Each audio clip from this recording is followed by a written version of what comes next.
Good morning po sa inyong lahat. Ngayong umaga po naglilinis po ako dito sa aming bakuran at ngayon po ay nakita ko dito sa kawayan ang dalawang labong.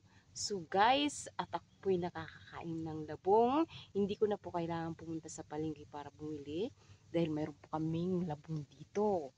Doon, nakita ko, yun, doon, dalawa po sila.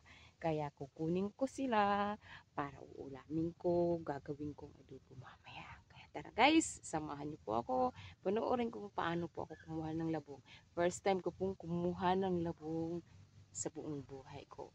Kaya tara guys, tingnan niyo po kung paano po ako kukuha ng labong. So itong aso ko ay pasali-sali. Yan. Ayun. Yan, dalawang yan. Ito.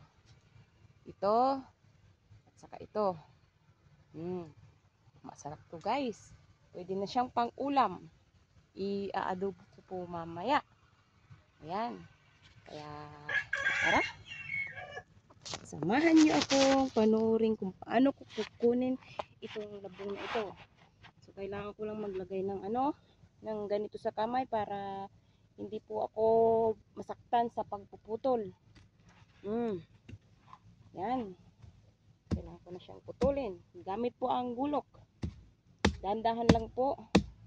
Buti na lang dito at nililinisan ko kaya wala na pong gaano samak, basura. Ganun lang siya magbuha. Medyo may kaanuhan, tigasan. Mapuro lang gulok ko.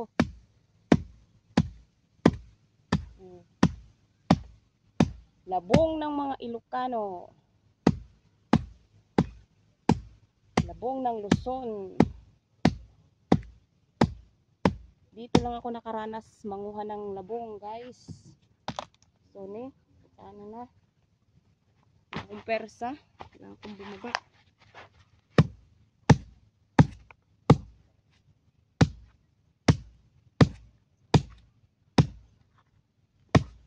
Ba, matigas din siya.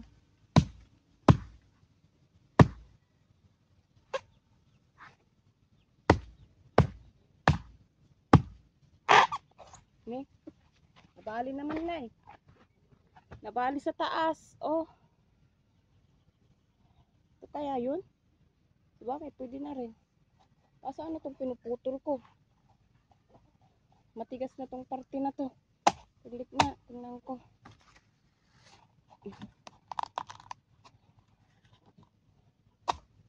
Dinagad-sagad ko naman kasi. Bumalay ko ba kung paano magkukuha. So, paano na to? Ay, anak ng shote. Hindi na to. Hindi na to kasali. Parang matigas na ere. Pero kukunin ko na lang muna yung ito. Para may mga pang mga malalambot. Yun. Tingnan ko, check ko mamaya kung pwede pa ito. Yan, may nakuha na ako. Isa. Yan. Saka ito. Ano ko muna. Yan. Saka ito pang isa. Meron ditong maliit na tumutubo. Madadamay. Kaya dito ko siya puputulin. Taas.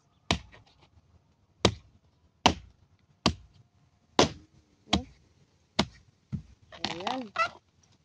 Pangalawang labong. Meron siyang malambot dito sa baba. Pwede na yan. Pwede na siguro to. Pwede na to. Tapos mamaya kukuha ako ng doon. Sa palayan yung ang tawag nun. Yung tawag nitong huli na to. Yung malambot. Saluyot. Kung hindi ko siya ng luto, kung hindi ko siya i-adobo ng luto, ilalagyan ko ng saluyot na mayroong koros saka bagoong, diba?